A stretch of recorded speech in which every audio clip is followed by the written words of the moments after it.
Right Honorable Speaker, having outlined the guiding theme and vision for this budget, I now turn to the state of the Ghanaian economy as at October 2025.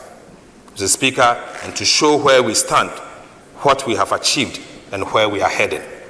After that, I'll present the policies, priorities, and resource allocation that will drive Ghana's growth, jobs, and economic transformation in 2026 and beyond. Mr. Speaker, at the beginning of the year, we inherited a painful effect of the fiscal slippages of 2024, pressures that weighed heavily on households and businesses and public finances. Mr. Speaker, confidence was fragile, inflation remained elevated, the exchange rate was unstable, and the public debt was elevated. Yet, through visionary leadership, fiscal discipline, and policy consistency, the tide has finally turned. Mr. Speaker, Ghana's economy has now recovered, marked by renewed investor confidence and an improved macroeconomic outlook. Mr. Speaker, I'll now give you real sector performance. Mr. Speaker, Ghana's economy has regained its rhythm. Real GDP expanded by 6.3% in the first half of 2025, up from 5.1% in the same period of 2024, driven by stronger agriculture and service, lower inflation, and renewed business confidence. Non-oil GDP grew by 7.8%, showing that our growth is now powered by domestic production.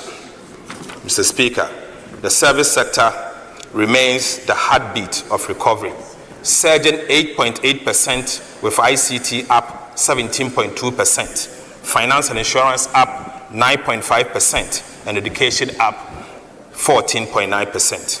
Agriculture, the backbone of stability, also grew by 6%, doubling that of last year.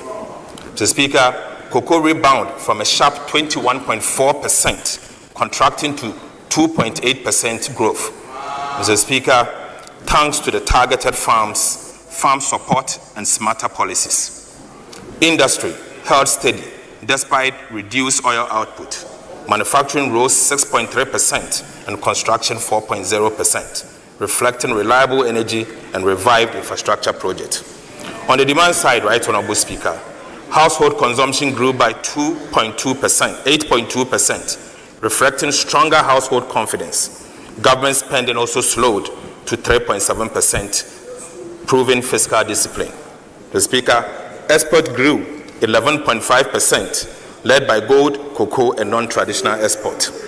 This is the growth that creates jobs, lifts incomes, and builds lasting stability. The Speaker, I now take you to price development.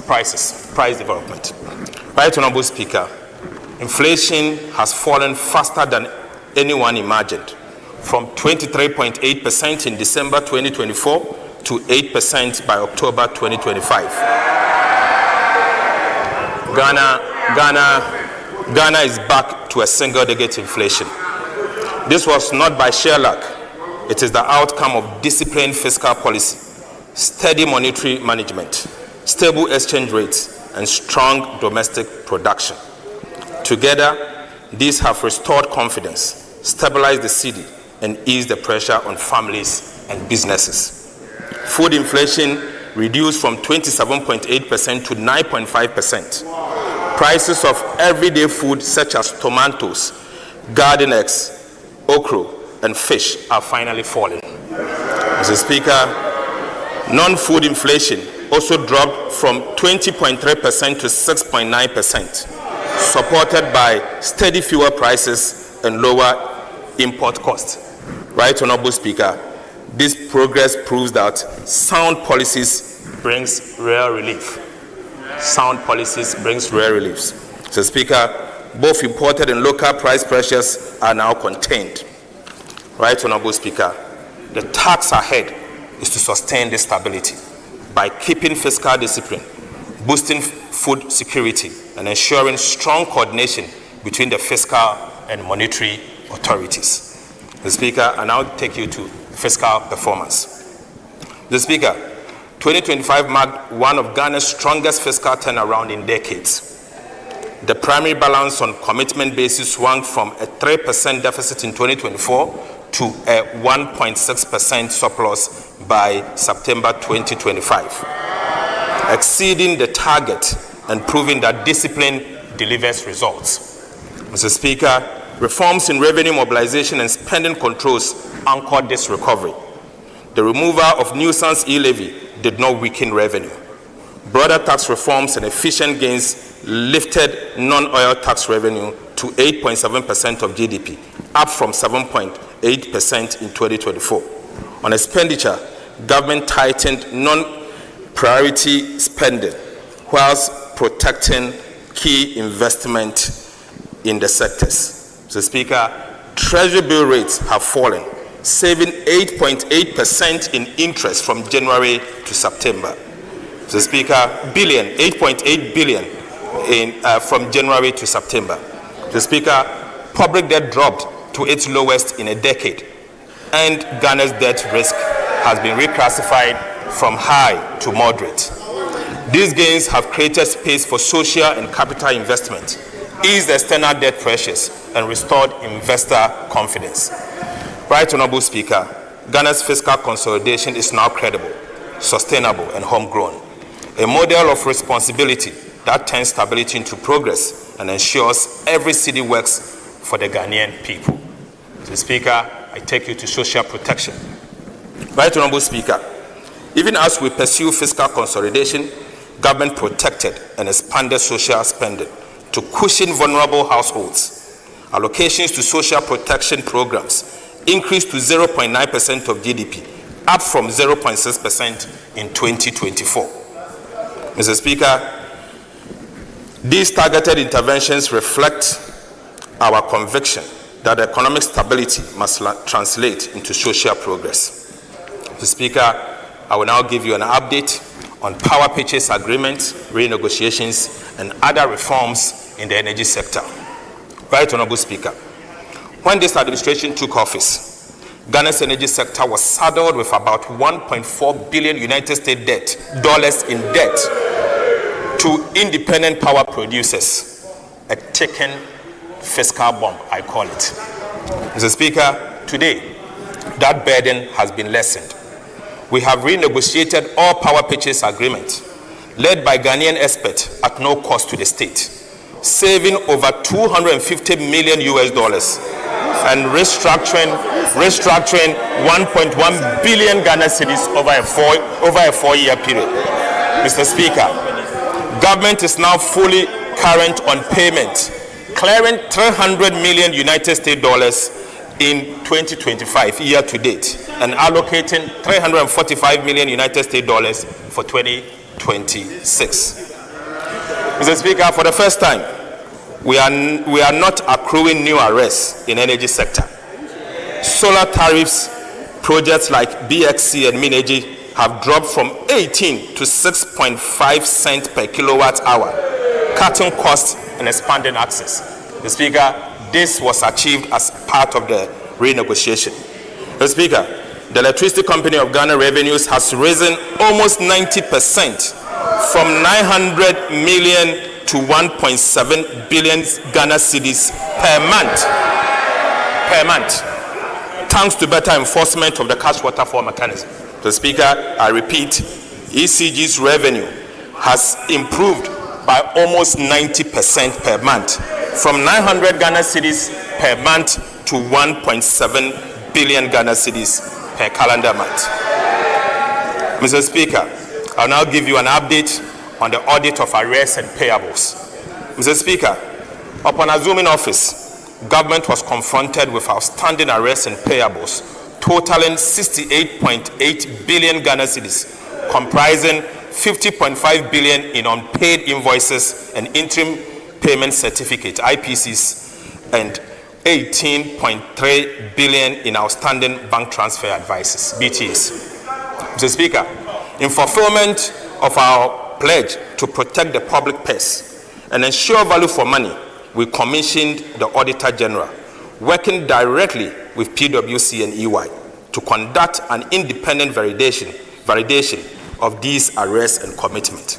Mr. Speaker, as I informed this August House during the media review of the 2025 budget, this special audit covered all verified arrests and commitment as at end December 2024. The objective was to establish the legitimacy of the claims, identify irregularities, and address the fiscal risk arising from the accumulation of these arrests and outstanding commitment. Mr. Speaker, the exercise has now been completed, and the Auditor General is finalizing his report for submission to Parliament.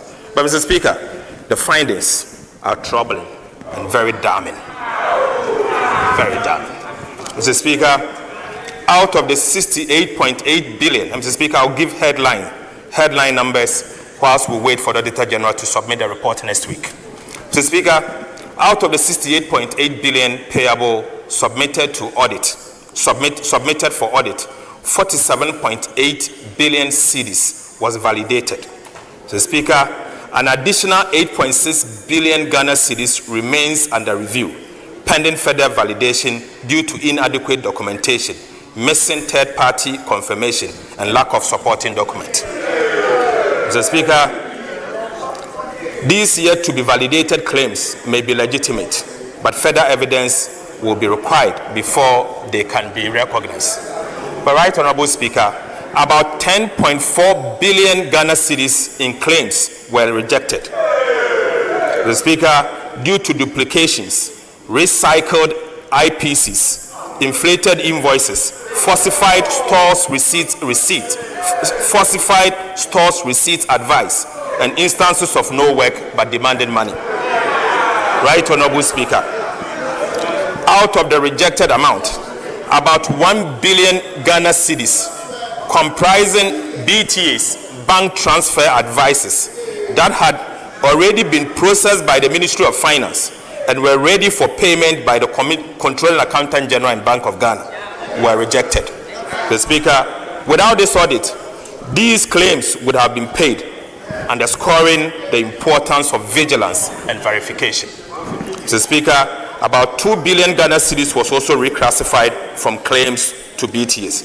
Right Honorable Speaker, the report is ready and it will be submitted, and the detail may be discussed by this House. Mr. Speaker, this audit has not only saved the nation billions in potential losses, but also restored accountability, strengthened expenditure controls, and reaffirmed this government's unwavering commitment to fiscal discipline and transparency. The Speaker, we have identified an abuse in the use of import declaration forms, IDFs. The Speaker, I'll give you the update. Right Honorable Speaker, our investigation into Ghana's import system exposed a staggering abuse of import declaration forms, a tool meant to support legitimate trade, but now hijacked for illicit transfers and tax evasion. Mr. Speaker, between April 2020 and August 2025, over 525,000 transactions amounting to an equivalent of $83 billion were processed through ICOPS. Mr. Speaker, surprisingly, this amount of $83 billion were transferred from Ghana in the name of imports. But surprisingly, Mr. Speaker, only 10,440 of these transactions were linked to actual imports. Mr. Speaker, an equivalent of $31 billion in transactions were transferred abroad with no goods imported into the country. Mr. Speaker, this leaks bleeds our reserves, weakens the Ghana cedi, and deprive the economy of resources that should have been used to build schools, roads, and hospitals. Mr. Speaker, the audit also reveals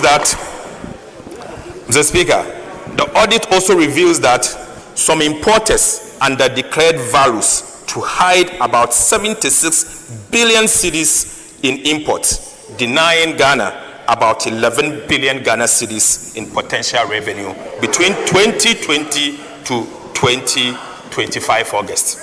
Mr. Speaker, other importers inflated transfer values aided by some banks that ignored the $200,000 ceiling set by the central bank. Over 17,700 IDF applications broke this limit, channeling an equivalent of about 20 billion United States dollars in unverified transactions out of Ghana. Right, Honorable Speaker, this was not a loophole. Mr. Speaker, I repeat, this was not a loophole. It was an organized system for exploitation. In fact, an organized crime. Mr. Speaker, persons and institutions behind these activities are being referred to the Attorney General, Economic and Organized Crime Office, the FIC, and CID for investigation. Mr. Speaker, also, the Ghana Revenue Authority will establish a special recovery unit to reclaim all this lost revenue between this period. Right, Honorable Speaker, government has since acted decisively. An interagency committee will now audit all imported related transfers going forward. The Bank of Ghana will also match every forex transfer with verified import data. The Speaker, we are drawing a hard line. Every dollar leaving Ghana must deliver real value for the people of Ghana. Mr. Speaker, Ghana's public debt is firmly on downward path. Mr. Speaker, by October 2025, total debt had fallen from 726.7 billion Ghana cedis, or 61.8% of GDP in 2024, to 630.2 billion Ghana cedis, equivalent of 45% of GDP. Mr. Speaker, marking one of the sharpest decline in our history. Mr. Speaker, for the first time in over a decade, we have recorded a negative rate of debt accumulation from a positive 19.1% in 2024 to a negative 13.3% in 2025. Mr. Speaker, this turnaround reflects fiscal discipline, prudent borrowing, and stronger cedi, showing that Ghana's reforms are being measured, Mr. Speaker, and they are showing results. At home, domestic debt market has rebounded. Treasury bill have dropped by 1,600 basis points, with the 91-day Treasury bill at 10.7 from 28.9, the lowest in 14 years. Mr. Speaker, government has paid 20.3 billion Ghana cedis in bond coupons, restoring trust and market liquidity. Mr. Speaker, Eurobond prices are up by 17%, yield down by 300 basis points, and investor confidence is back. Mr. Speaker, Ghana has entered a new era of debt sustainability, anchored on discipline, transparency, and fiscal sovereignty. Mr. Speaker, I'll give an update on sovereign credit ratings. Right, Honorable Speaker, all three major international rating agencies have upgraded Ghana's, affirming new faith in our macroeconomic management. In June 2025, Fitch lifted Ghana from restricted default to B-. Again, Moody's in October upgraded Ghana to CAA1. And Mr. Speaker, in November, a couple of weeks ago, S&P also upgraded Ghana to B-/B. The Speaker, together, these upgrades marks a global vote of confidence. Ghana is once again credible, stable, and open for business. Mr. Speaker, I take you to monetary and financial sector performance. Right, Honorable Speaker, monetary policy in 2025 stayed tight but effective, thanks to prudent management by the central bank and the governor. The Speaker, the Bank of Ghana cut broad money growth to 16.6% and base money to 4.5%, sterilizing 55 billion Ghana cedis to stabilize the cedi and lock in the lowest inflation in 4 years. Right Honorable Speaker, Ghana's external sector remained strong in 2025.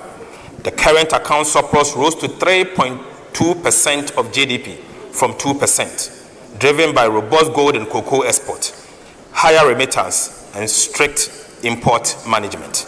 Mr. Speaker, a $2.1 billion United States dollar trade surplus and growth in non-traditional exports showed a more diversified economy. The Ghana cedi appreciated against the US dollar from 16.35 Ghana cedi to the US dollar in November 2024 to 10 cedi 92 pesos as at 10th November 2025. Mr. Speaker, this represents a rare appreciation of 35%, reflecting sound fiscal and monetary policy management. Right Honorable Speaker, this stability lowered debt costs and eased inflation. Gold and cocoa powered the recovery. Gold earnings rose 68% to 11.2 billion United States dollars.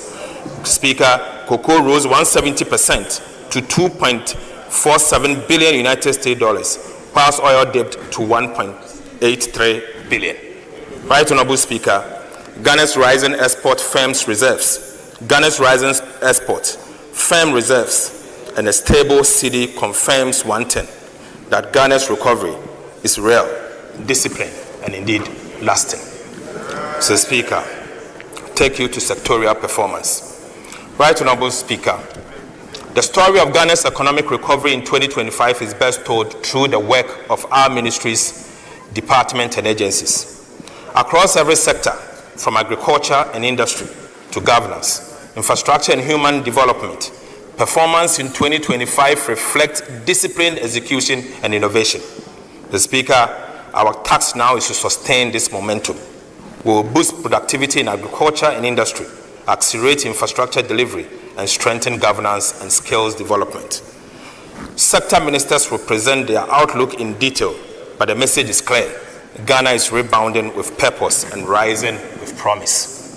Mr. Speaker, the 2026 medium-term policy objectives and targets is what I'm now going to present. Right Honorable Speaker, as we enter 2026, our mission is clear: to turn the hard-won stability of 2025 into shared prosperity. Mr. Speaker, the sacrifices made by Ghanaians over the past year have restored hope and confidence in our economy. Inflation is down, the cedi is stronger, and growth has regained momentum. Mr. Speaker, our fiscal strategy will match discipline with compassion. Our key fiscal policy priorities for 2026 are as follows. First will be to maintain fiscal discipline by sustaining a primary surplus of 1.5% of GDP on commitment basis. Speaker, the second is to mobilize domestic resources through continuous implementation of our medium-term revenue strategy. Speaker, will promote value for money and rationalize spending, ensuring that every cedi delivers value for citizens whilst eliminating leakages and inefficiency. And finally, Mr. Speaker, protect priority social spending in education, health, and social protection to shield the poor and sustain human capital development. Mr. Speaker, in 2026, our monetary and exchange rate strategy will safeguard stability and drive growth, keep inflation low, the cedi strong, and confidence high. And that will be our monetary and exchange rate strategy. Mr. Speaker, the Bank of Ghana will stay data-driven and cautious, holding inflation within the targeted band of 8 ± 2 and easing only when safe.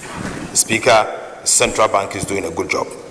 Right Honorable Speaker, to advance our medium-term macroeconomic goal of stability, resilience, and shared prosperity, government has set bold but achievable macroeconomic target for 2026 fiscal year and the medium term. Mr. Speaker, over the medium term, from 2026 to 2028, real GDP is set to rise steadily, averaging about 4.9% at the minimum. Non-oil GDP is programmed to grow around 5% at the minimum. So, Speaker, inflation will stay within 8 ± 2% targeted band, reflecting a firm grip on price stability. The Speaker, the fiscal balance will remain strong, with the primary surplus of 1.5% of GDP from 2026 onwards. And Right Honourable Speaker, gross international reserves are expected to provide at least 3 months of import cover over the medium term. Right Honourable Speaker, for the year 2026, we will achieve the following at the minimum. Real GDP growth of at least 4.8%, driven by continued expansion in infrastructure and service sectors, agriculture as well. Non-oil GDP, Mr. Speaker, at least 4.9%. End-year inflation for next year will be at least 8% plus or minus 2. Mr. Speaker, primary surplus of 1.5% of GDP on commitment basis in line with our fiscal responsibility framework to sustain discipline and debt sustainability. Gross international reserves of not less than 3 months of import cover, covering a strong external sector and a strong defense for the Ghana city. Mr. Speaker, Ghana's fiscal strategy over the medium term is to lock in stability and turn it into lasting growth. From 2026, government will sustain a primary surplus of at least 1.5% of GDP on commitment basis each year, anchoring fiscal discipline and debt sustainability. Mr. Speaker, revenue and grant are projected to rise from 16.4% of GDP in 2025 to 16.9% in 2026, reaching 17% by 2029, driven by stronger tax administration. Right Honourable Speaker, our focus is on expanding the tax net, not overburden existing taxpayers. Mr. Speaker, expenditure growth will remain disciplined, rising modestly from 15% of GDP in 2025 to 15.4% in 2026. As a result, the fiscal deficit will narrow sharply from 2.8% of GDP in 2025 to 2% in 2026 and 2.1% by 2029. Mr. Speaker, in 2026, government will target a primary surplus of 1.5% of GDP, consistent with our fiscal anchor. The overall fiscal deficit on commitment basis is projected at 2.2% of GDP. On cash basis, the overall fiscal deficit is projected at 4% of GDP. Mr. Speaker, this fiscal stance balances consolidation with growth, maintaining discipline while safeguarding resources for productive investment under the Big Push infrastructure program and other national priorities. Mr. Speaker, I now take you to revenue mobilization for 2026. Right Honourable Speaker, in 2026, government expects to collect total revenue and grant of 268.1 billion Ghana cedis, up from 226.7 billion in 2025, a strong 18.3% increase. Non-oil tax revenue, the backbone of domestic mobilization, is projected at 216.1 billion Ghana cedis, growing on the back of improved compliance and enforcement. Oil and gas receipts are expected to contribute 13.6 billion Ghana cedis, supported by steady global prices. The Speaker, non-tax revenue is projected at 20.9 billion, with 18.2 billion retained by ministries, departments, and agencies to sustain essential service.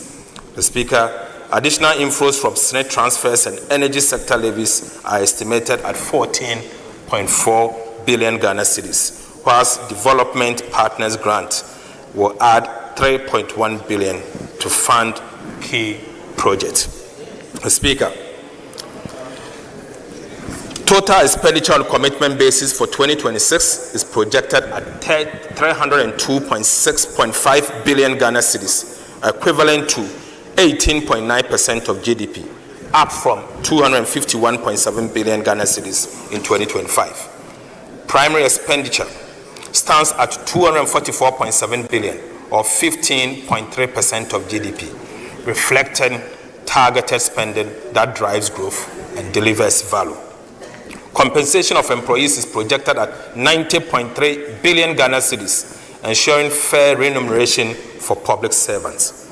The Speaker, 13.2 billion have been allocated for goods and services to improve efficient efficiency across MDAs.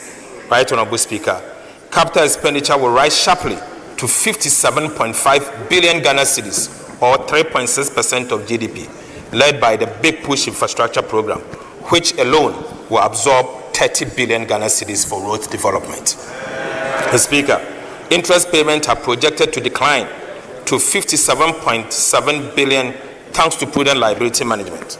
Mr. Speaker, grant to statutory funds, energy payment, and other essential transfers totals 63.6 billion Ghana cedis, whilst ESLA and IPP commitments are estimated at 19.7 billion Ghana cedis. Overall, the 2026 appropriation stands at about 357.1 billion Ghana cedis. Mr. Speaker, this is a bold yet responsible budget designed to sustain stability, build infrastructure, and improve the lives of every Ghanaian. Mr. Speaker, I now take you to budget balances and financing. Right, Honorable Speaker, the overall fiscal balance on commitment basis is projected at a deficit of 34.4 billion, equivalent to 2.2% of GDP. The corresponding primary balance records a surplus of 23.3 billion Ghana cedis, representing 1.5% of our GDP. Mr. Speaker, on cash basis, the overall deficit is projected at 64.2 billion Ghana cedis, equivalent to 4% of GDP. The cash deficit of 64.2 billion will be financed from balanced mix of foreign and domestic borrowing sources. Mr. Speaker, foreign finance is projected as a net repayment of 6.6 billion, or 0.4% of GDP. This includes expected disbursement from the IMF and the World Bank. Mr. Speaker, domestic financing will amount to 71 billion Ghana cedis and will be sourced from long and short-term government securities. Mr. Speaker, the strategy will support domestic market development and ensure their sustainability, as well as maintaining financial sector stability. Right, Honorable Speaker, Ghana's 2025 to 2028 debt management strategy marks a decisive shift to responsible borrowing. With 93.5% of total debt restructured, 20.3 billion in domestic bonds, 13.1 billion in Eurobond, and 5.2 billion in bilateral loans. Mr. Speaker, Ghana is firmly on a sustained path. Mr. Speaker, the strategy focuses on cutting refinancing risk, reducing costs, deepening local markets, and boosting transparency. It revives the bond market, building liquidity buffers, and relies mainly on concessional financing from the IMF, World Bank, and bilateral partners. Mr. Speaker, benchmarks including short-term debt below 15%, treasury bills, and 20% of domestic debt and foreign debt capped at 70%. Mr. Speaker, I now take you to the meat. Mr. Speaker, I now take you to the meat. The fiscal policy measures, structural reforms, and key policy initiatives. Right, Honorable Speaker, the choices we made in 2025 have restored macroeconomic stability, built trust in our fiscal institutions, and rekindled the hope of our country. The task before us now is to turn that stability into sustained progress and to make growth felt in every home, every community, and every enterprise. Mr. Speaker, the 2026 budget represents the next phase of our national renewal, a practical, forward-looking plan to consolidate the gains, accelerate transformation, and secure prosperity for all Ghanaians. It is the next chapter in building the Ghana we want, a nation that works around the clock, creates opportunities for all, and protect the dignity and dreams of every citizen. Right, Honorable Speaker, permit me to reaffirm government 3 key priorities for 2026. First, consolidation of macroeconomic stability. Second, we will accelerate economic transformation and job creation. And finally, we will strengthen the security and social sectors for inclusive growth. Mr. Speaker, this budget builds on the stability of 2025 and channels it into action that delivers more jobs, better infrastructure, stronger industries, and better public service. Mr. Speaker, the budget moves Ghana from recovery to transformation and from promises to progress. Right Honorable Speaker, let me now outline the core policy measures, structural reforms, and key policy initiatives that will drive this transformation, each one designed to deliver tangible results, reduce the cost of living, empower businesses, and create decent jobs. First, on the fiscal policy measures and structural reforms. Mr. Speaker, government remains steadfast in the commitment to restore and sustain fiscal stability as the foundation for inclusive growth. Our focus for 2026 and the medium term is to maintain a primary surplus of 1.5% of GDP on commitment basis. We are pursuing a disciplined, data-driven fiscal strategy, one that raises more revenue, spend better, and protect the most vulnerable while safeguarding long-term stability. Mr. Speaker, to achieve our fiscal target for 2026 and the medium term, government will implement a comprehensive set of revenue, expenditure, and structural measures underpinned by transparency and accountability. Mr. Speaker, on the revenue side, government will deepen domestic resource mobilization through the implementation of the medium-term revenue strategy. In addition, government will undertake comprehensive VAT reforms. Will also tighten enforcement of tax arrests and exemptions, ensuring that all eligible entities pay their fair share. Mr. Speaker, these measures are expected to lift non-oil revenue to 15.7% of GDP in 2026 from a projected 15.1% of GDP in 2025. Mr. Speaker, take you to VAT reforms. In 2025 budget and the media fiscal policy review, government made a firm promise to reform Ghana's value-added tax system to make it fairer, simpler, and more efficient. We pledge to remove distortions, addressing the cascading effect inherent in the VAT system, strengthen compliance, and create a tax regime that supports both businesses and fiscal stability. These distortions have negatively impacted overall welfare, increased the deadweight loss in the economy, and significantly reduced VAT compliance. Today, Mr. Speaker, I'm proud to report to this House that we have finally delivered on that promise. Mr. Speaker, after months of detailed analysis and broad consultations with stakeholders, we have completed the design of modernized VAT system fit for Ghana's economic transformation agenda. Mr. Speaker, government is therefore submitting to this House today and for approval, Mr. Speaker, a bold package of VAT reforms that will make our tax system more equitable, transparent, and business-friendly. Right Honorable Speaker, the new VAT reforms will do the following. We will abolish the COVID-19 health recovery levy. Mr. Speaker, we will abolish the decoupling of GET-Fund and National Health Insurance levies from the VAT tax base. Mr. Speaker, we will abolish VAT on the recognizance and prospecting of minerals. Mr. Speaker, we will reduce the effective VAT rate from 21.9% to 20%. Mr. Speaker, we will raise the VAT registration threshold from 200,000 to 750,000 cedis.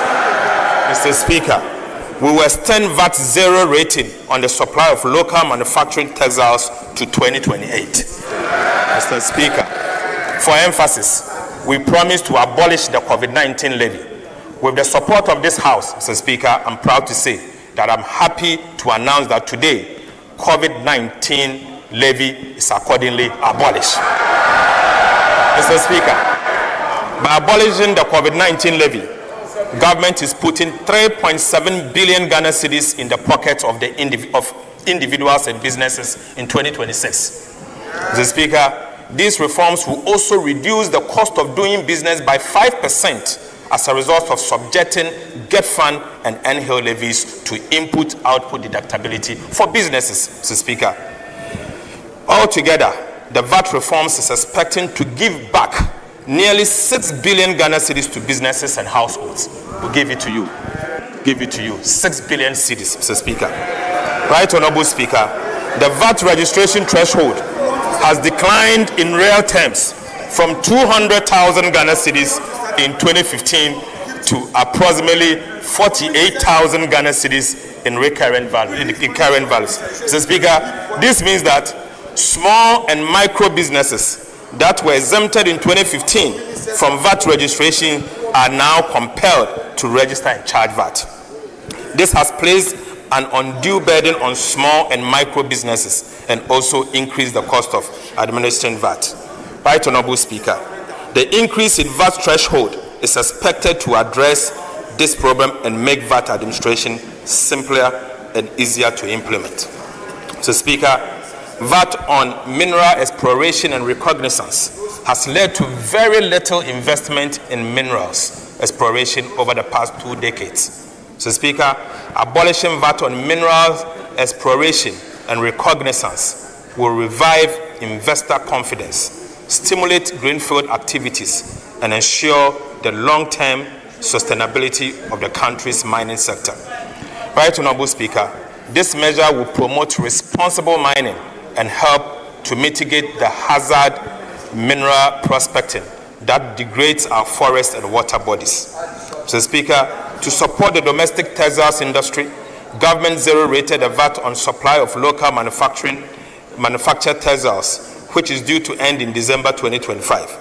Government is resolute in supporting the domestic textiles industry, which has demonstrated a capability to expand when given the appropriate fiscal incentives. Mr. Speaker, in line with this and the Ghana Textiles and Garment Policy, government has decided to extend the zero rating to end December 2028, protecting over 2,000 direct jobs. Mr. Speaker, the VAT reforms will make Ghana a more business-friendly economy, create the opportunity for businesses and expansion and to create more jobs. Mr. Speaker, we are not only seeking to change the policy and framework around VAT, we are also deploying electronic and digital solutions to improve VAT administration. Mr. Speaker, the measures proposed will include the following: the introduction of digital solutions to tax collection system. The second is to introduce the fiscal electronic devices. The third, Mr. Speaker, the introduction of VAT reward schemes designed to encourage general public to assist with policing VAT revenues by collecting VAT receipt for purchases they make. Mr. Speaker, this will allow taxpayers to use their VAT receipt to benefit from a VAT promotion and reward scheme. Right Honorable Speaker, these reforms mark a turning point in Ghana's value-added tax administration. They will make compliance easier for businesses, strengthen revenue mobilization, and enhance credibility of our fiscal framework for 2026 and the medium term. Mr. Speaker, the Ghana Revenue Authority will roll out a comprehensive public education and awareness campaign to ensure a smooth and transparent implementation of these reforms. Mr. Speaker, it honors our pledge to lighten the load on honest taxpayers whilst building a strong, fairer foundation for national development. Right Honorable Speaker, beyond the VAT, government will, ahead of 2027, embark on a comprehensive reform of Ghana's key tax laws, including the Income Tax Act, Excise Tax Acts, and the Customs Tax Act, to align them with global best practices, promote equity and competitiveness, simplifying compliance and enhance revenue generation. The Ministry of Finance will commence these reviews in 2026, engage stakeholders and submit a draft to Parliament as part of the 2027 budget. Mr. Speaker, closing revenue leakages at the port. Right Honorable Speaker, significant leakages at our port continue to undermine revenue mobilization. A recent audit revealed systemic weakness in classification, valuation, and cargo inspection. In 2024 alone, Ghana recorded imports valued at 204 billion Ghana cedis in cost insurance and freight. Yet, only 85 billion Ghana cedis was taxable, pointing to misclassification and under-invoicing.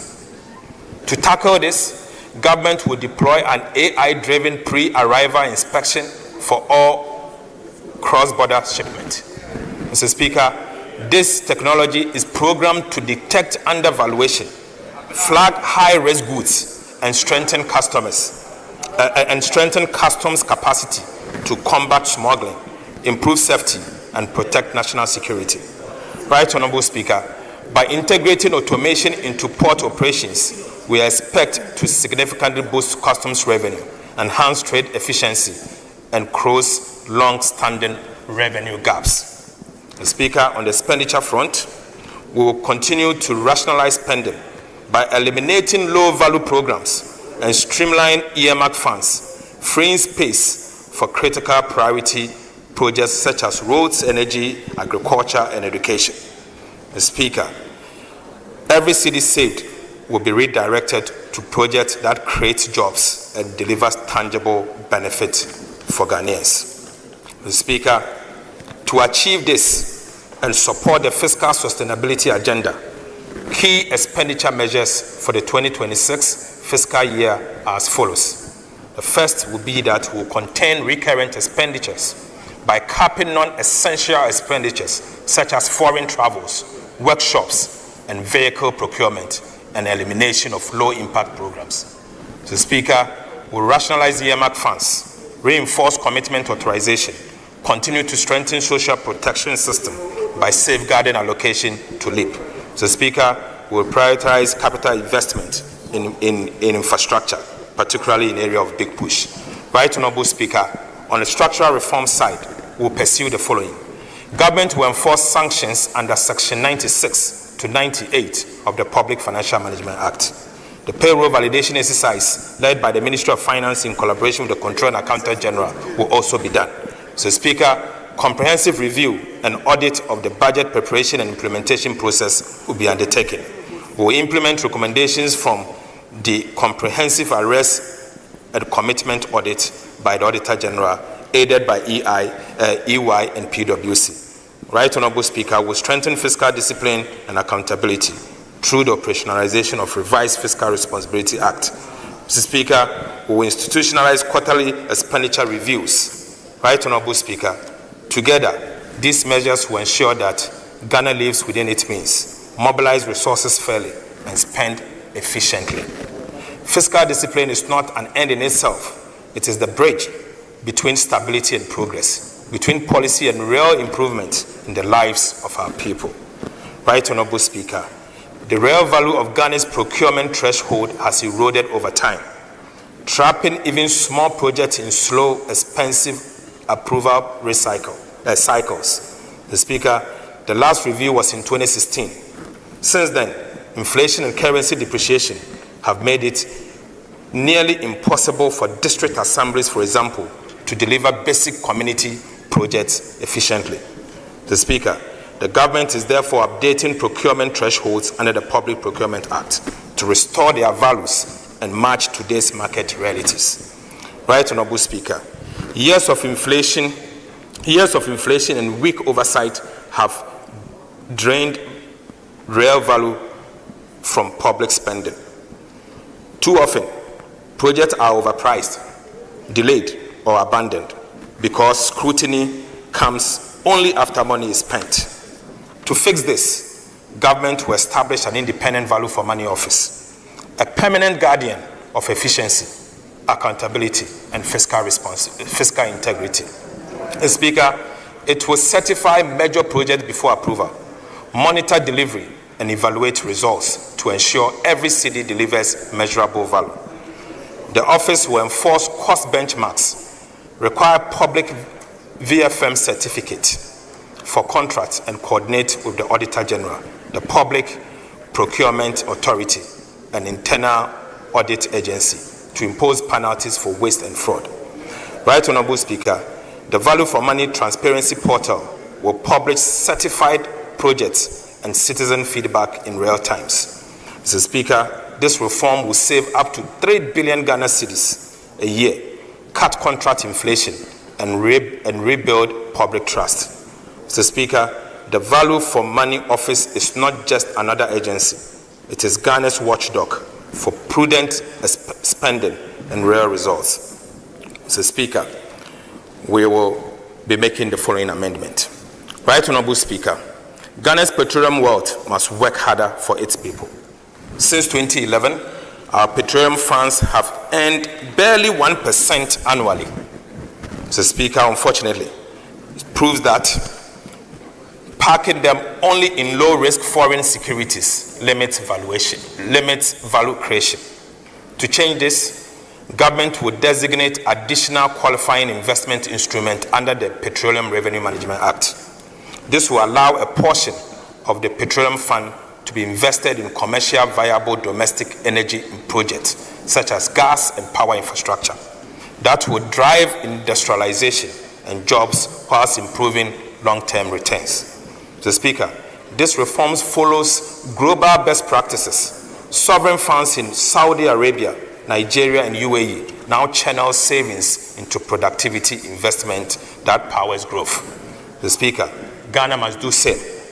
The new framework will maintain strict safeguards, transparency, and performance audit to ensure every dollar earns real value.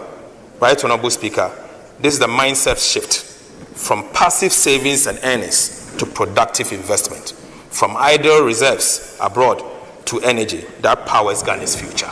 Mr. Speaker, that is the way we are going to go. Our oil wealth must not sit idle. It must build and must build our country. Mr. Speaker, I now take you to public debt management initiatives and reforms in 2026. Right Honorable Speaker, 2026 marks a new phase in Ghana's public debt management, one defined by foresight, discipline, and innovation. After stabilizing our debt trajectory through strong fiscal performance and debt restructuring, government focus now shifts to building resilience. We are putting in place modern tools and systems to ensure that every borrowing decision supports growth, safeguards sustainability, and protect the public purse for future generations. Mr. Speaker, one of the key priorities for 2026 is to strengthen liability management in the domestic debt management market. Mr. Speaker, upon expiration of domestic debt exchange program restrictions in 21st February 2026, government will re-enter the domestic debt market strategically. Mr. Speaker, the immediate objective is to reduce our dependence on short-term treasury instruments, lower rollover risk, and create fiscal space for productive investment. Right Honorable Speaker, as part of the strategy to re-enter the domestic bond market, government will begin the issuance of domestic infrastructure bonds to fund critical infrastructure in the 2026 budget and beyond. Mr. Speaker, through buybacks, targeted cash management, we will actively smoothing the maturing reprofile of domestic debt and lower interest costs in line with our medium-term debt management strategy. Mr. Speaker, I now take you to key policy initiatives in the 2026 budget across sectors. Right Honorable Speaker, I begin with the energy sector. Energy is the engine of Ghana's transformation. Our goal is to turn power from a constraint into a competitive advantage for every home, factory, and enterprise.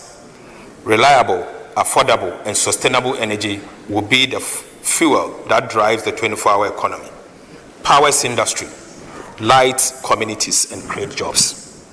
Through bold reforms, strategic investment, and smarter management, government is building an energy system that not only keeps the light on, but propels inclusive growth across every corner of our country. Mr. Speaker, I now go to gas to power transformation. Right Honorable Speaker, Ghana's gas to power strategy is transforming our energy future, shifting from costly light crude to cleaner, locally produced natural gas. This will cut generation costs by about 75%, strengthen energy security, and align with our climate goals. Gas production is rising fast in Ghana. Mr. Speaker, the offshore Cape 3 Point partners, OCTP partners, have expanded capacity from 240 to 270 million standard cubic feet per day, while Jubilee and 10 field partners now supply about 130 from 110 million cubic feet per day. Mr. Speaker, within 10 months, we have added more than 50 million standard cubic feet per day of gas. Right Honorable Speaker, new agreement will add another 150 million standard cubic feet daily, ensuring reliable, affordable fuel for power generation. To process this additional gas for power generation, government is fast-tracking the Ghana Gas Processing Plant, GPP2. So, Speaker, this shift means cheaper power, cleaner energy, and a stronger, self-reliant Ghana. Right Honorable Speaker, in the medium term, a total of 150 million standard cubic feet of gas per day will be produced by our OCTP and Jubilee partners, enough to generate up to 1,200 megawatts of power, bigger than Akosombo Dam. So, Speaker, beginning 2026, government will commence the construction of 1,200 megawatts state-owned thermal power plant to offtake the additional 1,150 million standard cubic feet of gas per day from OCTP partners and GPP2. Mr. Speaker, I repeat, beginning 2026, government will commence the construction of a 1,200 megawatt state-owned thermal power plant to offtake the additional 150 million standard cubic feet of gas per day from OCTP partners and GPP2. This plant will support the provision of reliable and affordable power and secures Ghana's energy future. Mr. Speaker, the 1,200 megawatts is bigger than what our almighty Akosombo can produce. Right Honorable Speaker, Ghana's oil production has witnessed consistent decline over the years, falling from 71.4 million barrels in 2019 to an estimated 36 million barrels in 2025, almost 50% decline. President Mahama has taken decisive action to reverse this trend. Mr. Speaker, government investor-friendly reforms have already secured over $3.5 billion in new investment commitment. These includes a $2 billion United States framework agreement for the Jubilee and 10 fields to drill 20 new wells and a $1.5 billion United States memorandum of intent with OCTP partners to expand operations. Mr. Speaker, this new investor-friendly environment has also drawn the interest of oil and gas majors such as Shell in our upstream industry. This is expected to bring in new capital, technology, and expertise to increase our oil and gas production. Right Honorable Speaker, GNPC will commence drilling for oil on the offshore Voltaire Basin in October 2026. The prospects look good to expand Ghana's hydrocarbon production. Right Honorable Speaker, an upstream regulatory and fiscal review is underway to make Ghana's petroleum regime more competitive, transparent, and stable. Mr. Speaker, in 2026, government will roll out Rural Electrification Acceleration and Urban Intensification Initiative to achieve universal access to power. Mr. Speaker, through a faster turnkey model, it will connect every unserved community boost rural economies, and drive Ghana's 24-hour economy policy. An electricity intensification program will extend connections to all remaining homes and businesses, ensuring that no Ghanaian is left without power. Mr. Speaker, the rollout starts in Volta, Oti, Savannah, and Central regions in 2026, expanding nationwide by 2029 with off-grid solar to remote areas.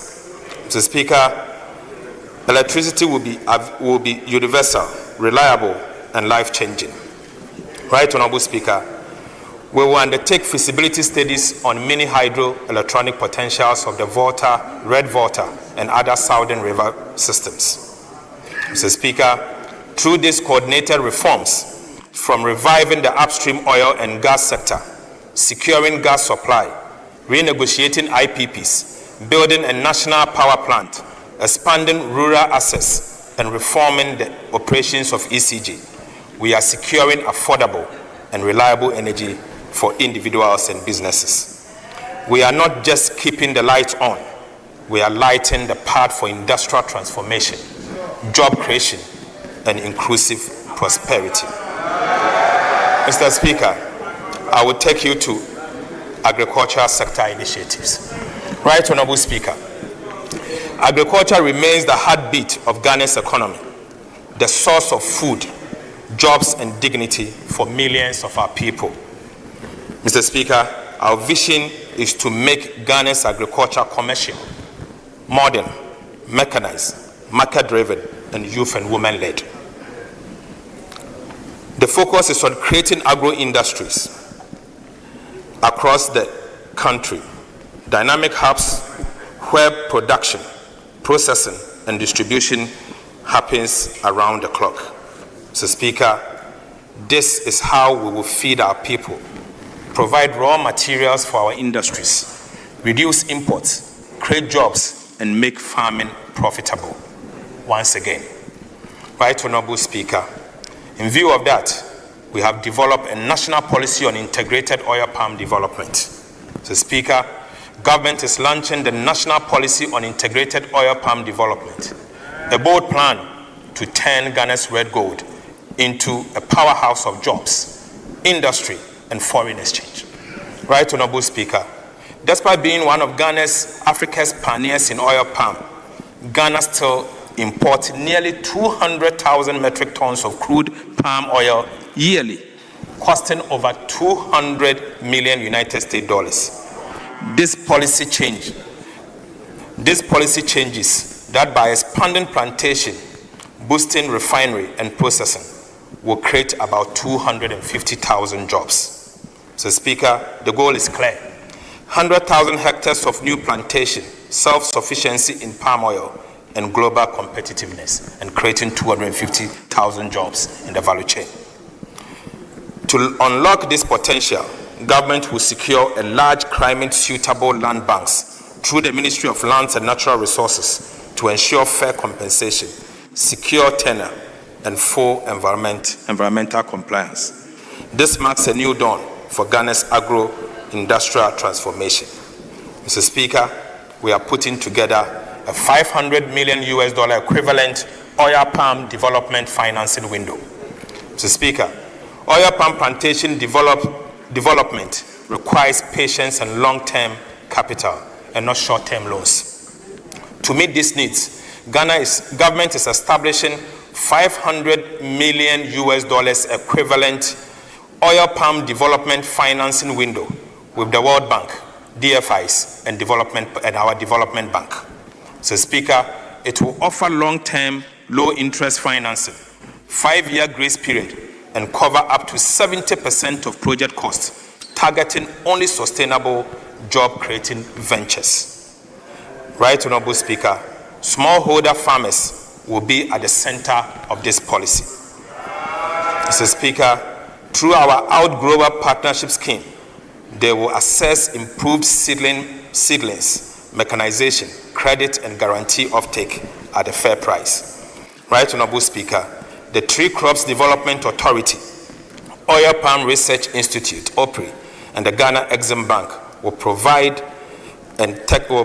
technical support, research, financing, backed by smallholder support fund for women and youth to enter into this function. Mr. Speaker, the Tree Crops Development Authority will regulate production, whilst OPRI develops the high-yield varieties. A tax stamp regime for edible oils will be introduced to curb smuggling and protect local production. Mr. Speaker, together, these reforms will make Ghana self-sufficient, export-ready, and regional leader in sustainable palm oil by 2032. Right, Honorable Speaker, this policy is more than agriculture. It is a blueprint for industrialization, rural transformation, and shared prosperity. Ghana has the land. We have the people. This adds the vision. This adds the vision to turn every palm planted into a lasting prosperity. Mr. Speaker, we will establish farmer service centers. Right, Honorable Speaker, under the Farmer Service Centers initiative, the government will provide agriculture mechanization machinery for 50 agricultural districts with over 4,400 different machineries. Mr. Speaker, these machineries will include the following. Mr. Speaker, we'll be getting 660 tractors, 3,000 tractor trailers, 200 mini tractors, 200 mini tractor trailers, 200 mini tractor tillers, 200 mini tractor cultivators, 200 mini tractor plows, 200 mini tractor harrows, 200 mini tractor catabars. Mr. Speaker, 200 mini tractor mowers, 463 disc plows.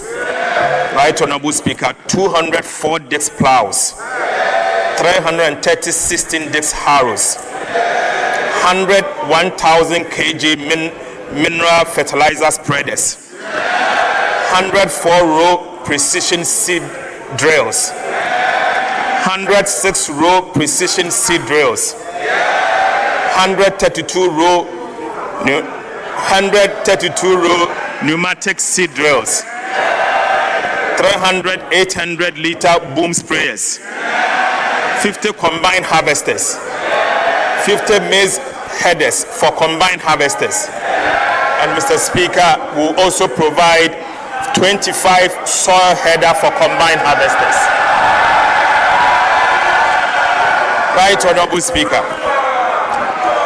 our farmers always cried, Mr. Speaker, our farmers have always carried Ghana on their shoulders. With this investment, we are returning the favor, giving them the tools, technology, and support to carry the nation into a future of food security and prosperity. Mr. Speaker, the transformation has begun. Agriculture is not just an occupation. It is the engine of Ghana's renewal. Mr. Speaker, in response to the food glut across the country, President Mahama has directed the immediate release of an additional 200 million Ghana cedis to Food Buffer Stock Company to purchase and store the excess food to protect the investment and income of our cherished food, crops, and poultry farmers. The Speaker, that will be processed ASAP.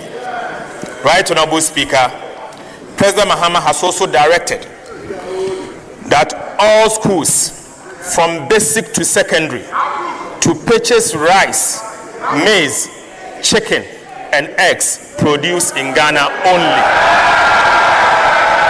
Mr. Speaker, I repeat, President Mahama has also directed that all schools from basic to secondary schools to purchase rice, maize, chicken, and eggs produced in Ghana only. Right, Honorable Speaker, the Ministry of Education, the Ghana Education Trust Fund, the school feeding program, The Free Secondary Education Secretariat and the National Food Buffer Stores Company are accordingly directed to ensure strict compliance without fail. Mr. Speaker, I will now take you to the Big Push Infrastructure Program. Right, Honorable Speaker. The Big Push Infrastructure Program, launched under the leadership of President Mahama, is Ghana's largest investment in modern infrastructure, valued at the equivalent of $10 billion United States dollars. It is turning fiscal stability into visible progress by building roads, bridges, ports, and logistics. Mr. Speaker, in 2025, 13.8 billion Ghana cedis was dedicated to strategic road projects across all regions, guided by economic returns, equity, and alignment with 24-hour economy. Mr. Speaker, contractors are now on site on most of the projects. Mr. Speaker, these projects are expected to complete by May 2027, with payment assured within 30 days. Right, Honorable Speaker, within 30 days of submitting IPCs. Mr. Speaker, the goal is clear: connect Ghana end to end, making infrastructure the backbone of industrialization and opportunity, from farms to factories and from homes to market. Right, Honorable Speaker, following feasibility studies, two transformative projects have been added to the Big Push. Mr. Speaker, they are the Accra-Kumasi Expressway and the Achi-Amamfrom-Adoso Bridge. Mr. Speaker, let me now provide some details about these two iconic infrastructure projects. Right, Honorable Speaker, a flagship of the Big Push infrastructure program is Ghana's Kumasi, the Accra-Kumasi Expressway project. Ghana's first modern 6-lane bi-directional Class A expressway, stretching 198.7 kilometers. The Accra-Kumasi Expressway will link the capital to the Ashanti region through the Greater Accra and Eastern region, linking the south to the north. The Accra-Kumasi Expressway, which is on a new alignment, will reduce current travel distance by 50 kilometers, from 250 kilometers to 198.7 kilometers. Mr. Speaker, the Accra-Kumasi Expressway is also expected to have travel time between Accra and Kumasi, reducing transport costs by nearly 40%. So, Speaker, the Accra-Kumasi Expressway project alone is expected to create over 30,000 direct and indirect jobs during construction. Right, Honorable Speaker, beyond mobility, it will stimulate industrial parks, logistic hubs, and service economies along its route, powering the 24-hour economy and strengthening Ghana's competitiveness. Mr. Speaker, the expressway will feature 8 major interchanges, each designed to ease urban congestion and improve regional connectivity. The interchanges will be located at the Accra Hub, Adesso, Esaman Kese, Achem Oda, Ofuase, Lake Bosomtwe, and Kumasi. Mr. Speaker,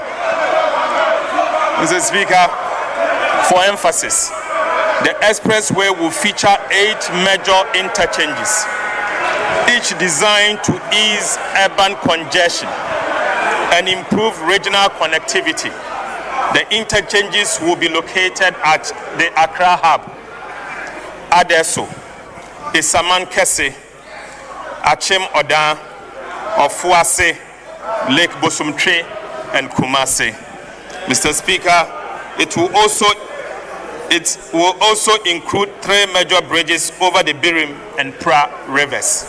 Right, Honorable Speaker, The project will include full service areas equipped with emergency medical facilities, fire stations, maintenance and rescue centers, catering rest stops, fuel stations, electric vehicle charging stations, and parking lots.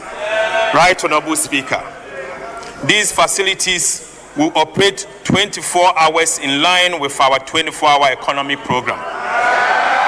Mr. Speaker, 2 modern 20-toll lane plaza, the Accra Mainline Toll Plaza and the Kumasi Mainline Toll Plaza will deploy automated systems to ensure efficient revenue collection and minimal delays. Mr. Speaker, the Accra-Kumasi Expressway will open up our dear country.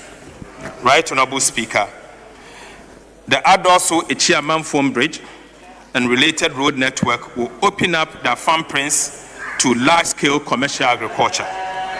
This is urgently required to unlock the agriculture and economic potential of the Farm Prince enclave. Mr. Speaker, government has also identified one of the major causes of food inflation to be bad roads linking food-producing enclaves to market. Mr. Speaker, as a result, government is announcing a 3-year program to construct 1,000 kilometers of agriculture enclave roads. Right, Honorable Speaker, the Agriculture Enclave Roads program will be implemented by the Department of Feeder Roads under the Ministry of Roads and Highways. Mr. Speaker, the roads will be carefully selected and constructed in food processing enclaves only with the support of the Ministry of Agriculture. Right, Honorable Speaker, this will ensure that food produced is transported from farm gate to market to reduce transportation costs, post-harvest losses, and enhance food security generally. Mr. Speaker, the Big Push infrastructure program is more than a construction drive. It is a nation-building vision. It will create thousands of jobs, empower local contractors, and strengthen linkages with domestic industries in agro-processing, manufacturing, and construction. Mr. Speaker, it is about connecting opportunities, linking people and markets so that growth is not confined to few cities, but shared across the entire country. Right, Honorable Speaker, through the Big Push, we are proving that Ghana can build its way into prosperity. One road, one bridge at a time. Mr. Speaker, this is the era of infrastructure. Ghana will not only build to recover, but will build to transform. Mr. Speaker, Ghana Airport Company will also introduce an airport development fee to rehabilitate Sunyani Airport, construct a new airport at Bolgatanga, build a multi-purpose car park and a connecting concourse between the Terminal 2 and Terminal 3 at the Kotoka International Airport. Mr. Speaker, land and natural resources are the foundation of Ghana's wealth and future. For too long, our land system have been slowed. Opaque, our land administration system have been slow, opaque, and prone to fraud. Mr. Speaker, this is stifling investment and opportunities. Government has launched a technology-led land administration reform to bring forth transparency and land transparency and speed to land transactions. Right, Honorable Speaker, every Ghanaian will soon be able to register, verify, and transfer land online, ending the era of missing files, corruption, and disputes. So, Speaker, to sustain this transformation, the Land Commission, working with the Ministry of Lands and Natural Resources, will retain all its revenue to fund a technology-led national land registry. So, Speaker, this will integrate land, planning, and property data on one secure platform. So, Speaker, this will unlock access to credit, boost agriculture business, and make land a catalyst for jobs. Land will no longer be a source of conflict, but a foundation for shared prosperity. Right, Honorable Speaker, Ghana is also protecting Ghana's forest. Government is also protecting Ghana's forests, rivers, and mineral wealth. So, Speaker, key water bodies and forest reserves have been declared high security zones, with 1,000 officers deployed and real-time tracking of mining equipment by Minerals Commission has been instituted. We are working with traditional leaders and communities to reclaim degraded land and restore ecosystems. The Speaker, in 2026, government will partner with private sector to reclaim 10,000 hectares using fast-growing tree species. Right, Honorable Speaker. Government is positioning modern textiles and garment as a cornerstone of Ghana's industrial transformation. 3 new garment factories in Bono East, Central and Eastern regions will be established to operate under the 24-hour economy. Mr. Speaker, this will create about 20,000 direct jobs and boost community livelihood through private sector partnership.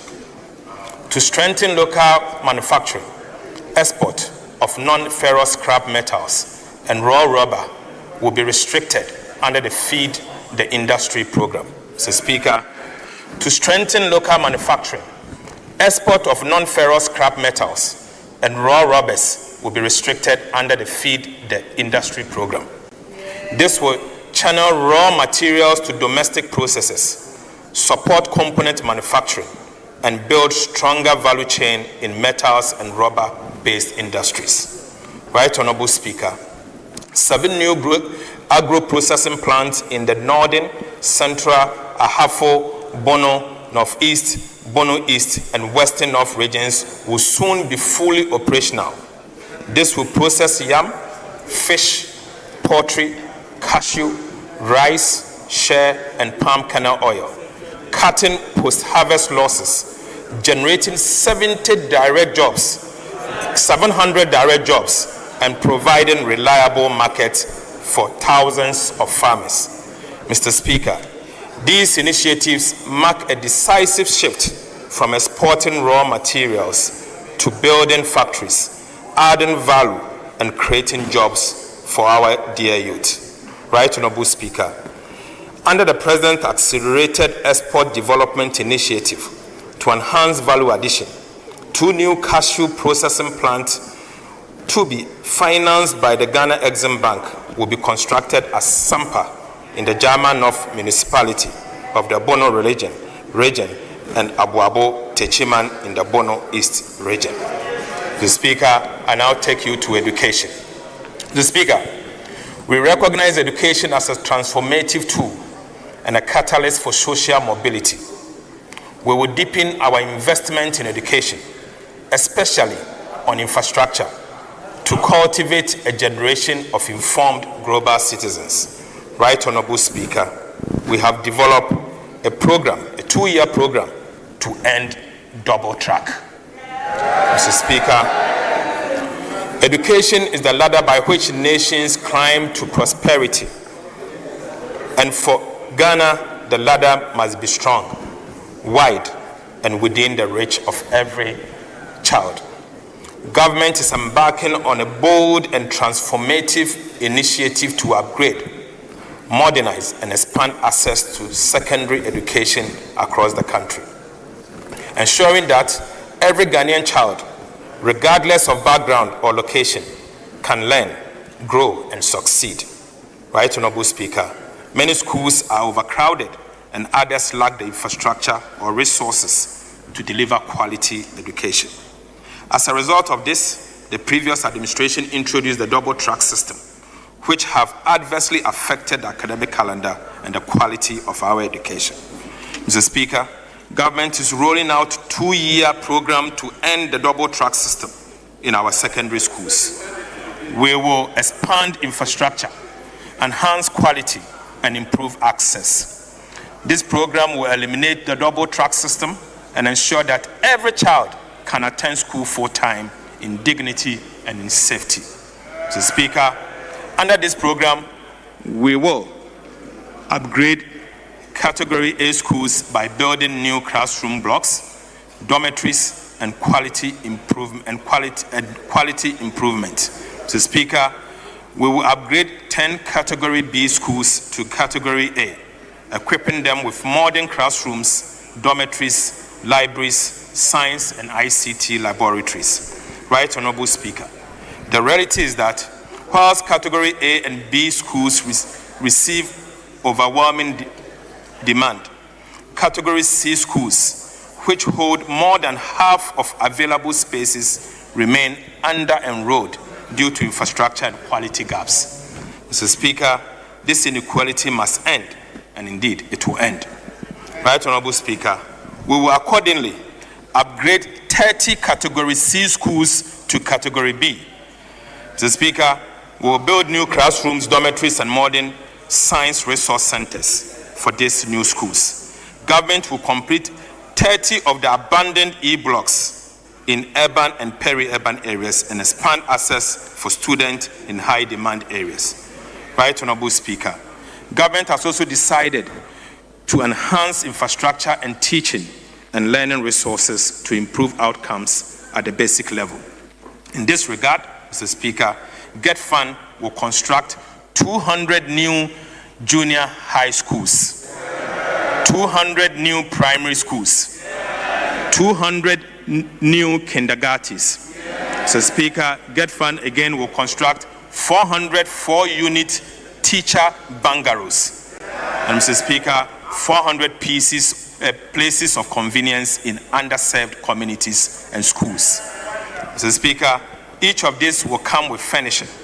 This will also provide access to more than 200,000 additional students annually.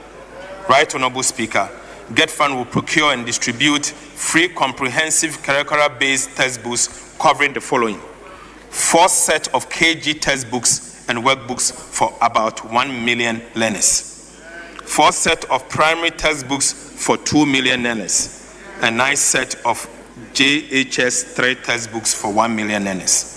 Right, Honorable Speaker, GET-FUND will provide the following for secondary schools and some selected district education directorate. Mr. Speaker, GET-FUND will supply 2 million pieces of metal mono decks and chairs, 200 unit 66-seater buses, 200 double cabin pickups, and 50 saloon cars. Right, Honorable Speaker, President's economic diplomacy is yielding results. During his recent visit to China and Japan, he secured about $60 million United States dollars for the construction of a science and technology university in the Savannah region at Damango, Mr. Speaker, and a modern market at Aflao. Mr. Speaker, I now take you to the health sector initiatives. Right, Honorable Speaker, health is the heartbeat of national development, and no country can build lasting prosperity without healthy population. The 2026 budget marks a decisive step in our national journey to reset, modernize, and expand Ghana's health infrastructure. Mr. Speaker, government will begin the construction of 6 new regional hospitals for 6 newly created regions, beginning with 3 hospitals in 2026 and 2 district hospitals at Bole and Shama. Mr. Speaker, also in 2026, government will complete 10 Agenda 111 hospitals. Mr. Speaker, in addition, we will continue the following abandoned hospital project. Mr. Speaker, we will continue the La General Hospital, Efiem Kwanta Hospital in Sekondi Takoradi Metropolis, Komfo Anokye Maternity Block, and the Ashanti Regional Hospital in Sewua. Right, Honorable Speaker, this project symbolizes our commitment to restoring trust and confidence in public health care delivery. Mr. Speaker, government will upgrade 7 hospitals to provide enhanced maternal and child health services. Right, Honorable Speaker, the Ghana Medical Trust Fund also known as the Mahama Cares, was established by the Ghana Medical Trust Fund Act to guarantee sustainable financing in the treatment of non-communicable diseases and specialized medical services. Mr. Speaker, too many Ghanaians battling chronic diseases such as cancer, hypertension, diabetes, stroke, and kidney diseases are forced to choose between life and livelihood. This goal is to build a health system that provides care for every Ghanaian, regardless of income or location, and to move decisively towards universal health coverage. In 2026, Mahama Cares will introduce a comprehensive NCD financing, non-communicable disease financing policy that defines eligible conditions, approved service lists, tariffs, and essential medicines. This will ensure that patients receive uninterrupted care without exorbitant out-pocket expenses. Mr. Speaker, diagnostics and treatment centers will be built on a PPP basis in all major hospitals across the country. This will provide testing and treatment facilities for all the key identified non-communicable diseases under the Mahama Cares program. Right Honorable Speaker, in 2026, we will retool the Ghana Armed Forces. Mr. Speaker, before I proceed, let me honor the late Dr. Edward Kofi Omanebuama, whose vision laid the foundation for the retooling of our armed forces. In his memory, Mr. Speaker, government will, from 2026, launch a comprehensive modernization program to strengthen the Ghana Armed Forces, Navy, and Air Force to today's evolving security challenges.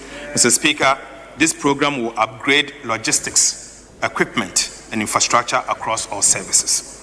Mr. Speaker, for the Army, government has moved to renegotiate the 80 million Elbit Systems contract to secure 19 armor personnel carrier needed to boost ground readiness. Mr. Speaker, for the Navy, we will acquire the 272-meter offshore patrol vessels fitted with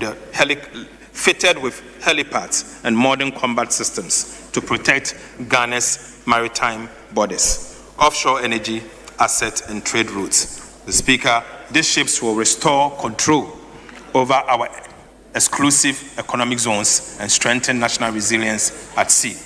Right Honorable Speaker, for the Air Force, the procurement will begin in 2026 for 4 new helicopters and 2 aircraft to enhance airlift, patrols, and emergency response operations.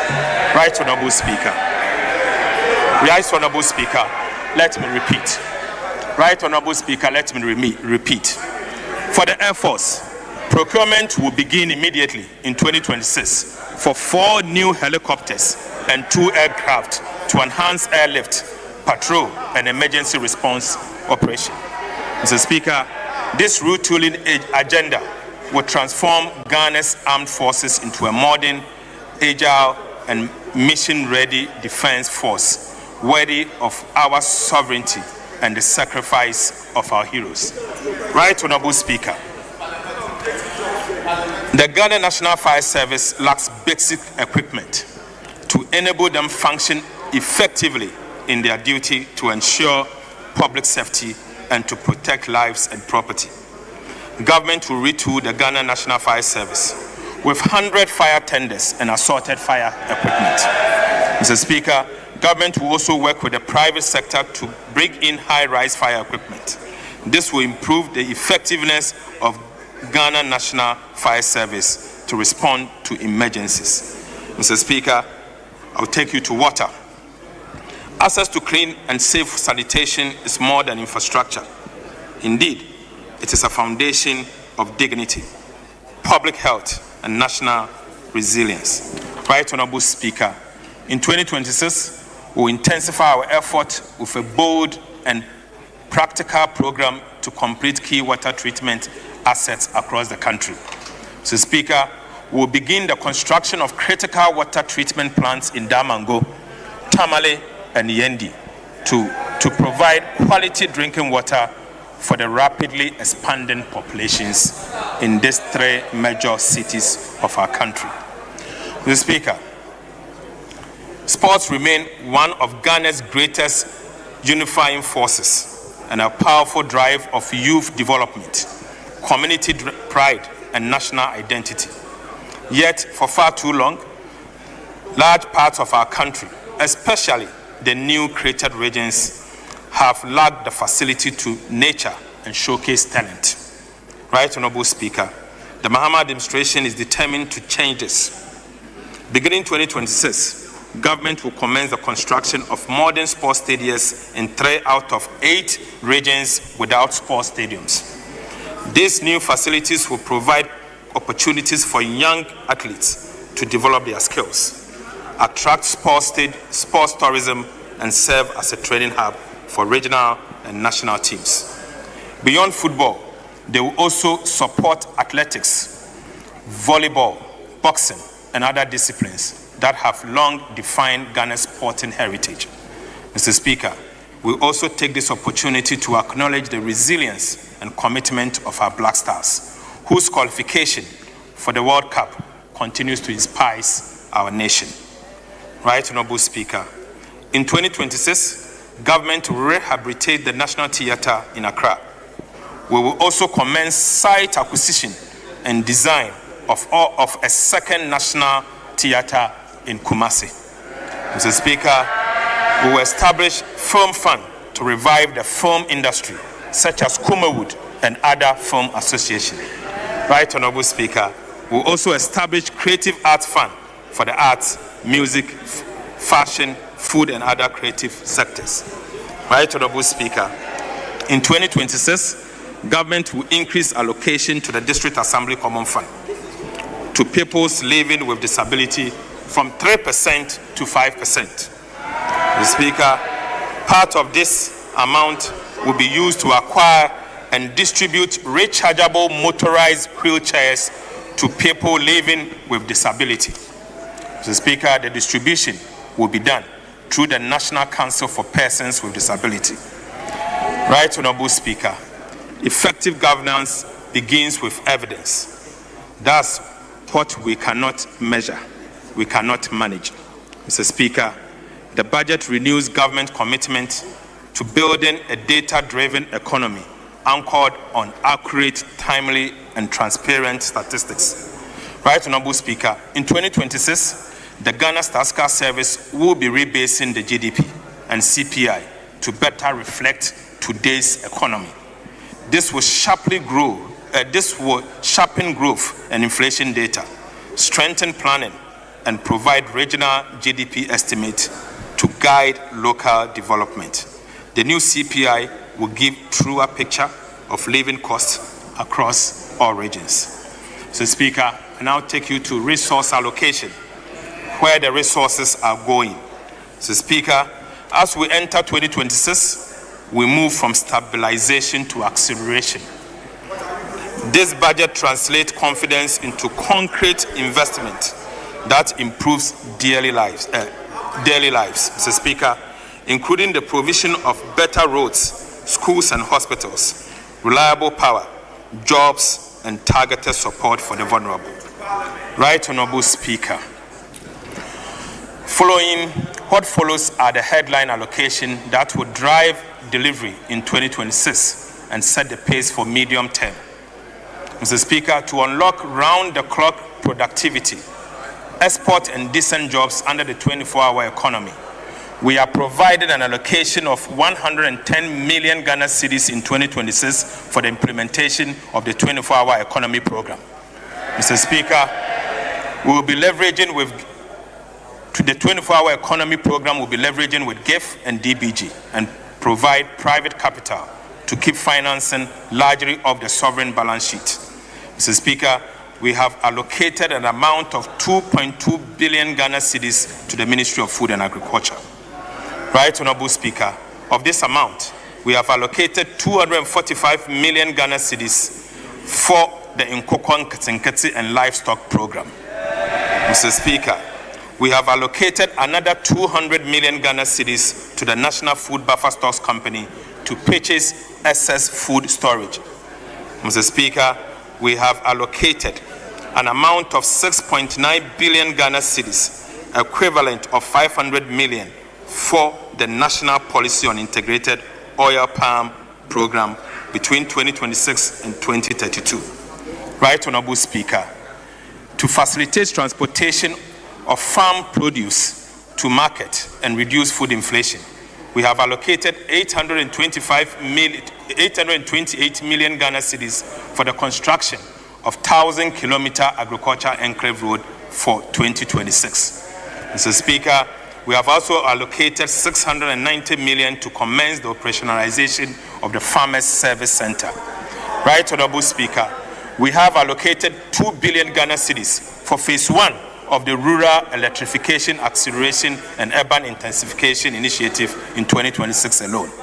We have also allocated an amount of 15.2 billion Ghana cedis for the energy sector shortfalls. Mr. Speaker, we have allocated an amount of 4.8 billion Ghana cedis to pay down some of the IPP legacy debt as we have negotiated. Mr. Speaker, we have also allocated an amount of 4.3 billion Ghana cedis to the Ministry of Roads and Highways for road construction. In addition to this, Mr. Speaker, we have allocated 3 billion Ghana cedis to the Road Maintenance Trust Fund to construct 10 kilometers each in 166 constituencies in 2026 to keep roads more trouble in our constituencies. Right Honorable Speaker, to strategically open the country, linking nations, national and regional capitals, we are allocating 30 billion Ghana cedis in 2026 for the Big Push program. Mr. Speaker, we have also allocated 33.3 billion Ghana cedis to the Ministry of Education for its program and activities in 2026. Again, Mr. Speaker, aside the amount allocated to the Ministry of Education, we have also allocated 9.9 billion Ghana cedis to the Ghana Education Trust Fund. Mr. Speaker, we have provisioned an amount of 4.2 billion Ghana cedis for the free secondary education program. Mr. Speaker, to end the double track, we have allocated 1.1 billion Ghana cedis for the infrastructure programs I mentioned earlier. Mr. Speaker, again, we have allocated an amount of 537 million Ghana cedis for the no-fees stress policy. Mr. Speaker, that's not all. We have allocated 25 million Ghana cedis for free tertiary education for persons living with disabilities. Mr. Speaker, we have allocated 3 billion Ghana cedis to be able to procure 4 sets of textbooks for KG books and workbooks for about 200,000 learners, 4 sets of primary textbooks for 2 million learners, 9 sets of JHS 3 textbooks for 500 million learners, and procurement of over 2 million pieces of metal monodecks and chairs, 200 units of 66-seater buses, and 200 double cabin pickups for the distribution to the secondary schools across the country. Right Honorable Speaker, we have also allocated 2 billion Ghana cedis for the construction of 200 new junior high schools, 200 new primary schools, 200 kindergartens, 400 KG 4-unit teacher bungalows, and 400 places of convenience in underserved communities. Mr. Speaker, to improve learning outcomes, we have allocated 157 million Ghana cedis for capitation grant. Right Honorable Speaker, we have allocated 1.98 billion Ghana cedis for school feeding program. We have allocated 292 million for free sanitary pads for girls. Mr. Speaker, we have also allocated 207 million for the teacher training allowance and 169 million Ghana cedis for BEC registration.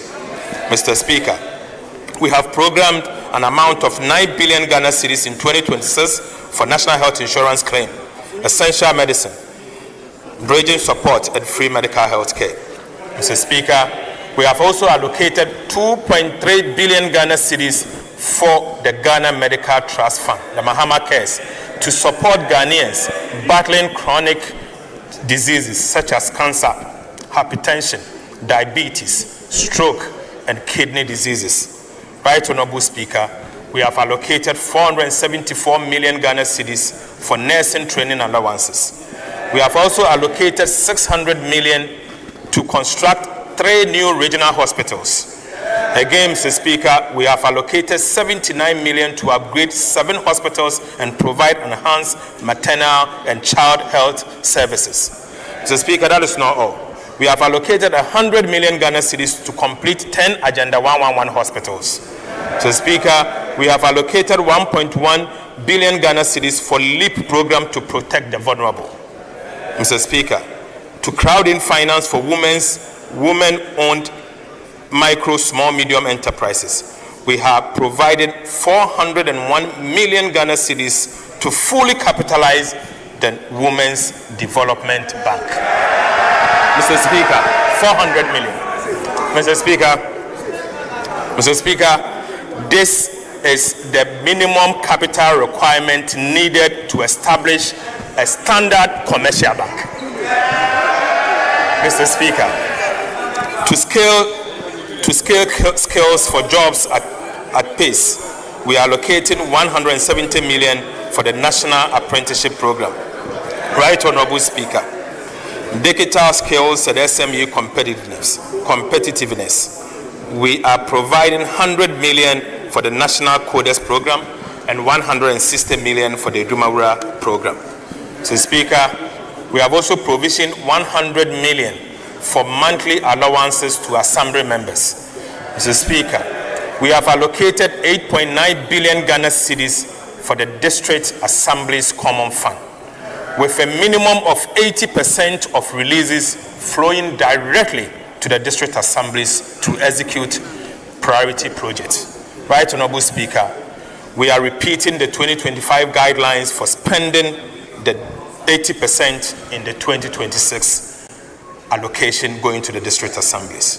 Mr. Speaker, we have allocated an amount of 207 million for the rebasing of GDP and CPI and related activities.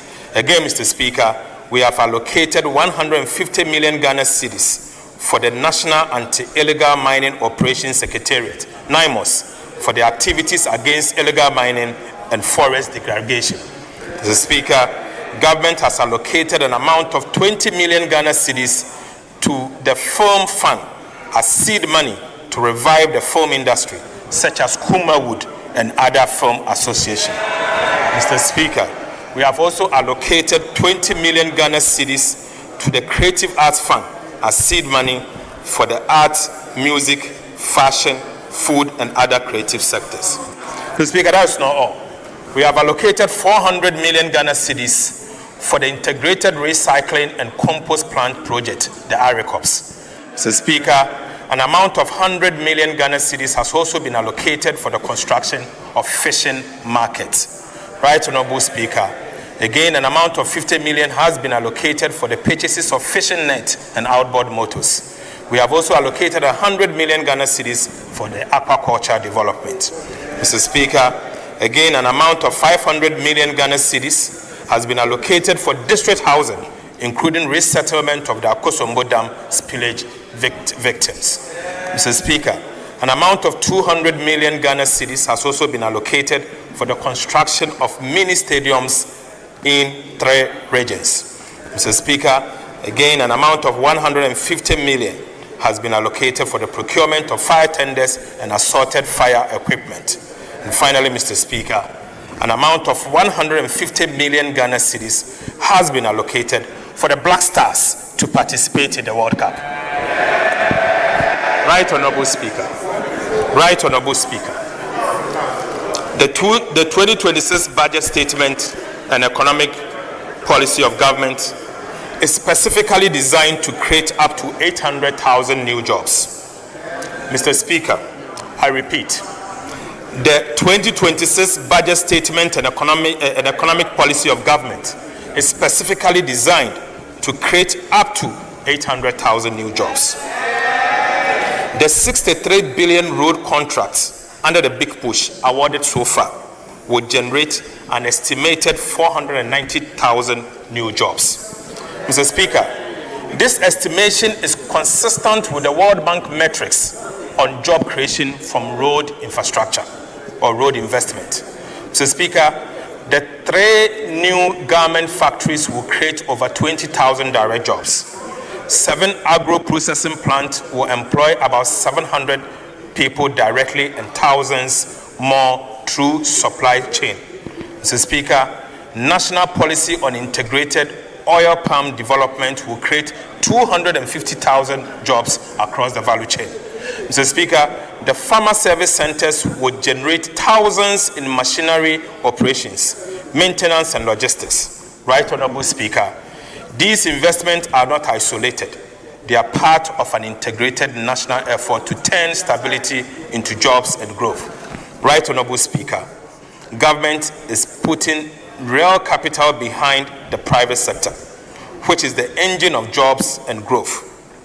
In this regard, we have capitalized the National Investment Bank and will capitalize the ADB and CBG with 1 billion Ghana cedis before the year ends this year. Mr. Speaker, the 400 million Ghana cedis allocated to the Women's Development Bank would deliver affordable financing to small businesses and enterprise, such as Labisi Adam, Prince Layovo, and Caroline Sphere, who I met during my engagement at the Takoradi Market Circle and the Kotokraba Market.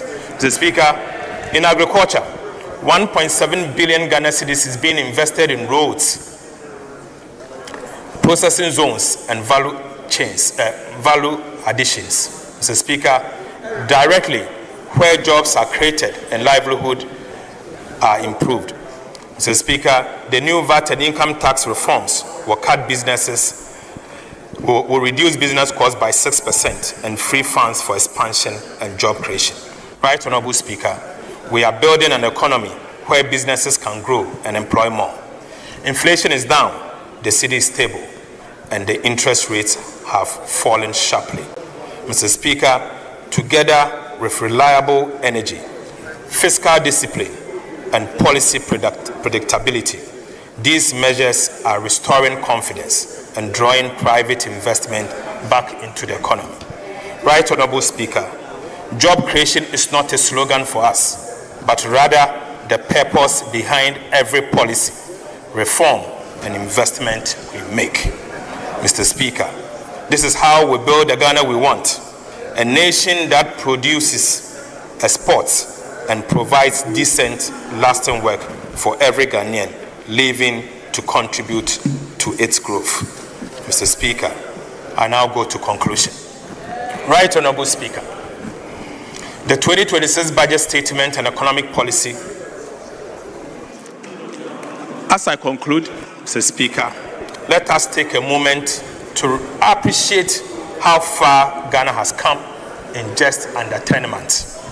Mr. Speaker, the Mahama administration assumed office on the 7th of January 2025. We inherited an economy crippled by high debt, fiscal recklessness, high inflation, fast depreciating currency, low investor confidence, dwindling foreign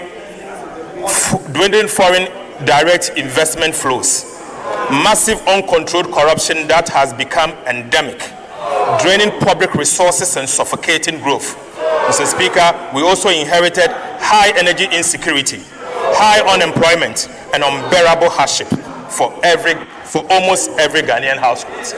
Right Honorable Speaker, Ghana was indeed at the bottom of the abyss, a nation in distress with its economy bleeding and its people weary, yet yearning for a government with a courage to turn this around. Mr. Speaker, through decisive leadership, bold reforms, and resilience of the Ghanaian people, we began to turn the tide. Mr. Speaker, the result speaks for itself. In less than a year, we have recorded a strong economic growth, falling inflation, a strong and stable cedi, improved external buffers, restored fiscal discipline, deepened fiscal reforms, strong and independent fiscal oversight, lower borrowing costs, significant debt reduction, restored investor confidence, expanded social protection, better debt management strategy, and massive infrastructure development. Right, Honorable Speaker. This progress is the fruit of sacrifice and discipline. Ghanaians tightened their belt, businesses adapted, and government stayed the course. Barely a year ago, our economy was uncertain. Today, the cedi in your pocket is stronger. Prices are reducing, and new opportunities are emerging across agriculture, industry, and technology. Mr. Speaker, to our international partners and investors, we say Ghana is back, strong, credible, and open for business. Right, Honorable Speaker. The story of Ghana is no longer one of crisis, but a recovery and renewal. Mr. Speaker, the reforms we have undertaken are not quick fixes. They are the foundation of resilience, competitiveness, and inclusive economy. Right, Honorable Speaker, the Mahama administration is not just stabilizing the economy, it is rebuilding a nation. Our commitment to fiscal discipline, social equity, and sustainable growth remains firm. Mr. Speaker, we will protect the gains we have made, consolidate stability, and ensure that no Ghanaian is left behind. Right, Honorable Speaker, this budget is more than numbers. It is a message of hope. It tells every Ghanaian child, farmer, teacher, trader, and entrepreneur that their sacrifices matter, that Ghana's recovery is real, and that their government is working tirelessly to build a fairer, prosperous, and self-reliant nation. Mr. Speaker, the storm has passed. The foundation is firm. The horizon is bright. Together, Mr. Speaker, under the visionary leadership of President Mahama, the nation builder, we are building the Ghana we want. A Ghana that works for all, thrives in peace, and stands tall once again as the beacon of Africa's renewal. Mr. Speaker, we are indeed race-setting for growth, jobs, and economic transformation. Right, Honorable Speaker, I so present. Thank you very much.